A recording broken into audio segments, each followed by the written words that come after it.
Welcome to astrologymission.com। Screen पे जो आप कुंडली देख रहे हैं, ये कुंडली जो है तुला लग्न की है और इसमें आपके जो ग्रह हैं वो जो है केतु वृश्चिक राशि में बैठा है दूसरी भाव में, चंद्रमा मंगल कुंभ राशि में बैठे हैं पंचम भाव में, अष्टम भाव में शुक्र बुध राहु बैठा है वृष राशि में, नवम भाव में सूर्य शनि बैठा है मिथुन राशि में और दसम भाव में उच्च का होकर गुरु बैठा है। इस जिस व्यक्ति की या जिस बालक की ये कुंडली है, उनके माता पिता का ये क्वेश्चन है कि ये बच्चा बार बार जो है आत्महत्या करने की तरफ इशारा करता है या होपलेस बातें करता है, जीवन में निराशा होने की बात करता है। तो क्या इसकी कुंडली में कोई ऐसा योग तो नहीं है कि ये आत्महत्या जैसा आत्मघाती कदम उठा ले? तो इसकी कुंडली जो है देखने पर ये योग जो है थोड़ा बनता दिख रहा है। जैसे इसका मंगल कमज़ोर है तो ये जो है मानसिक रूप से ये व्यक्ति कमज़ोर है। इसका जो है बुद्धि भी कमज़ोर है, तो इसमें निर्णय लेने की क्षमता भी बहुत कमज़ोर है। और इसकी कुंडली में जो है शनि भी कमज़ोर है। इसके कारण है कि ये परिस्थितियों से हार जाता है। तो इसका जो है चंद्रमा मीडियम होने से और इसका शनि भी मध्यम से कमज़ोर होने से और इसका बुध भी कमज़ोर होने से, ये तीनों स्थिति होने से, मानसिक रूप से कमज़ोर होने से, परिस्थितियों से हार जाने से कमज़ोर होने से, निर्णय लेने की क्षमता इसका कमज़ोर होने से ये संभव है कि ये आत्मघाती कदम उठा ले। लेकिन इसकी कुंडली में जो है सूर्य बहुत मजबूत है, 9 ग्रहों में जो है सबसे बलवान सूर्य है। तो यदि ये बच्चा जो है माता पिता की सलाह मानता है या माता पिता का आदर और सम्मान की रक्षा या उनकी चाहत इसके दिल में है, तो ये बच्चा कभी जो है सुसाइड नहीं कर सकता है। लेकिन यदि ये बच्चा पिता का सम्मान नहीं करता है, पिता के कहने पे नहीं चलता है, तो ये बच्चा जो है अपने जीवन में निराश हो सकता है। तो इसके लिए आप एक ज्योतिषी क्या सलाह दे और किस टाइप का सलाह दे, क्योंकि जो कहा गया है कि जो जीवन मरण है वो तो ईश्वर के हाथ में होता है और उसका कोई प्रोडक्ट कर नहीं सकता है। लेकिन इसके बाद भी जो लोग हैं वो प्रोडक्शन चाहते हैं, वो इस बारे में सलाह लेना चाहते हैं कि क्या ये बच्चा सुसाइड तो नहीं कर लेगा।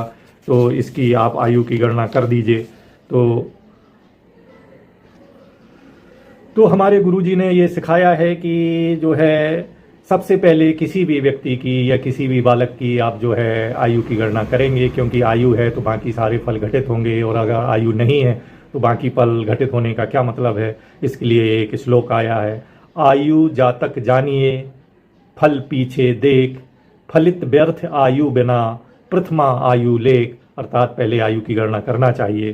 तो आयु गणना की जो विधियां हैं वो है नैसर्गिक आयु, वो है पिंडायु, वो है लग्नायु, वो है अंशायु, वो है रश्मि आयु, वो है चक्रायु, वो है नक्षत्रायु, वो है वर्गायु। इस प्रकार ये जो है आयु की गणना जो है इन विधियों से की जाती है। तो इस व्यक्ति की आयु की गणना जो है पिंडायु से की गई है और पिंडायु से जो इसकी आयु है वो कुल भोग काल 80 वर्ष 4 माह 10 दिन सिद्ध हुआ है। तो आपको दिखाने के लिए आप देखिए, ये जो है ये सूर्य है। सूर्य जो है इसको 16 वर्ष 1 माह 9 दिन 19 घटी आयु प्रदान कर रहा है। चंद्रमा जो है 19 वर्ष 11 माह 26 दिन 15 घटी इनको आयु, इस बच्चे को आयु प्रदान कर रहा है। मंगल 14 वर्ष 7 माह 7 दिन 36 घटी प्रदान कर रहा है।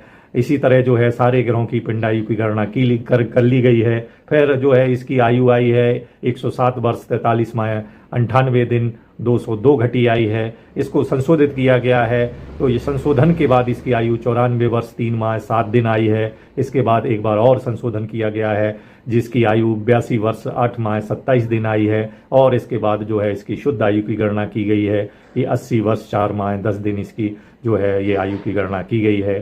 तो इतनी आयु भगवान ने कम से कम इसको प्रदान की गई है। तो इस आयु की रक्षा भी जो है जप तप होम चिकित्सा से आयु की रक्षा करना चाहिए। अगर आप जप तप होम चिकित्सा से आयु की गणना करेंगे तो व्यक्ति अपनी पूर्ण आयु भोग कर, ये जो पूर्ण आयु है 80 वर्ष 4 माह 10 दिन भोग कर जो है, बाकी इसके नक्षत्रों से गणना की गई है कि शुक्ल पक्ष द्वितीया शनिवार को उत्तर भाद्रपद नक्षत्र में ये इस संसार से विदा लेगा। लेकिन इसके पीछे भी एक और सिद्धांत है कि कहा गया है, भरत जी के बारे में एक प्रसंग आया है कि भरत जी जब वशिष्ठ जी से नाराज हो गए रामचंद्र जी के राज्याभिषेक के समय और उनसे कहा कि क्या आप नहीं जानते थे कि ये सब राम का जो है वनवास या ये सब कहानी होगी। तो उस समय जो गुरुदेव थे रामचंद्र जी के, उनके बारे में ये आया है। उन्होंने कहा है, सुनऊ भरत भाभी प्रबल, बिलख कहो मुनिनाथ, कि वो जो ऋषि हैं, वो गुरु हैं वशिष्ठ, वो बिलख माने रो रो के कह रहे हैं कि सुनो भरत, कि भरत जी सुनिए, लाभ हानि जीवन मरण जस अपयथ विधिहान, कि सिर्फ ये छह जो चीज़ें हैं कि लाभ हानि जीवन में कब होगी, जीवन मरण कब होगा, उसको यश अपयश कब मिलेगा, ये विधि के हाथ है। इनके बारे में कोई भी देवज्ञ है या ज्योतिषी है, इनके बारे में कृपया प्रोडक्शंस ना करें। लेकिन लोग नहीं मानते हैं, प्रोडक्शन करते हैं और लोग पूछते हैं। तो इनके बारे में भी एक और तुलसीदास जी का जो है एक दोहा आया है कि तुलसी भरोसे राम के, तुलसीदास जी कहते हैं कि राम के भरोसे निर्भर हो के सो, कि आप बिल्कुल निश्चिंत होके सो जाएंगे। अनहोनी होनी नहीं, जो अनहोनी है वो होनी नहीं, वो होगी नहीं, और होनी होके हो, जो विधाता ने रच रखा है, जो नियत ने निर्धारण किया है, वो होके रहेगा। इसलिए ये चिंता छोड़ देनी चाहिए, क्योंकि लेकिन आदमी कर्म करने के लिए स्वतंत्र है, सिर्फ मनुष्य योनि ही कर्म करने के लिए स्वतंत्र है। तो इसलिए प्रबल पुरुषार्थ से प्रारब्ध की दिशा बदली जा सकती है। तो यदि किसी व्यक्ति की कुंडली में इस प्रकार के खराब योग हैं, तो उन योगों के उपचार के लिए जो ग्रह कमजोर हैं, वो ग्रहों के बलवान करने की दिशा में हम जप करें, तप करें, होम करें, चिकित्सा करें, संबंधित नख पहनाएं, सिद्ध पीठों में दर्शन लें, सिद्ध पुरुषों से आयुष का आशीर्वाद लें, तो वो कहानी टल सकती है। इसलिए ये प्रश्न कि हमारा बेटा या कोई भी व्यक्ति सुसाइडल कर्म उठा सकता है, तो ये अकाल मृत्यु क्या टाली जा सकती है? क्योंकि मृत्यु तो कहते हैं एक काल मृत्यु होती है, एक अकाल मृत्यु होती है। तो अकाल मृत्यु को टाला जा सकता है, इसलिए मंत्र आया है अकाल मृत्यु हरणम। यदि टाली नहीं जाती तो ये मंत्र नहीं आता। अतः जो है किसी प्रकार की चिंता करना व्यर्थ है, कर्म करना अपने हाथ में है। तो हम बच्चे की आयु की रक्षा जब तक होम चिकित्सा से करें, जो बीमार के इस ग्रह हैं उनकी हम शांति करें, उनका हम दान करें। नमस्कार।